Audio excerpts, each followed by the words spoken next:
Made just on a year ago. You may have been familiar with it. The mortal remains of King Richard III that were discovered up in Leicester. And there's a mock-up of his face. They've made a model of his face, and that head is coming to the British Museum next January for a few months if you want to come see what Richard III looked like. Now, I think Richard III is one of the most maligned kings of England. I think he was a lot better than people think of him.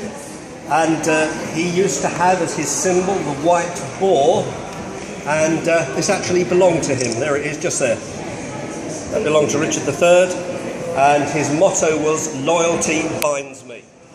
And he's a finer king than many have given credit for. Now, the other thing I want to show you here is this ring that has come from near the city of Wakefield in Yorkshire, just south of it, in a place called Tawton, T-O-W-T-O-N.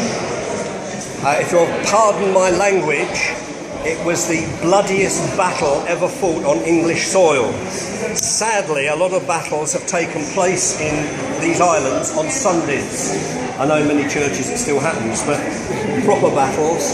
And Palm Sunday 1461, the so-called War of the Roses, Yorks and Lancs, were facing each other at the Battle of Tawton. It was snowing. It's called the Battle of the Snow.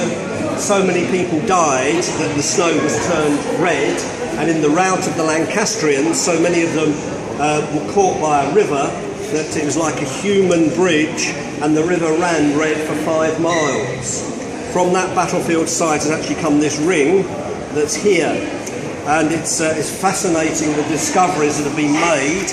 About 30,000 people died in that battle.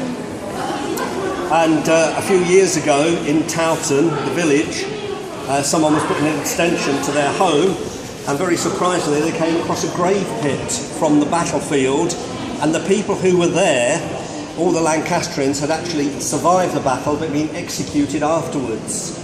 And it shows us how big some of these people were, and how committed they were in warfare. There was one gentleman, and you can see it if you go online, you can look at his skull, who had been hit by a sword, and it had gone right through his face, through his jaw and his tongue, down the other side, and he'd survived.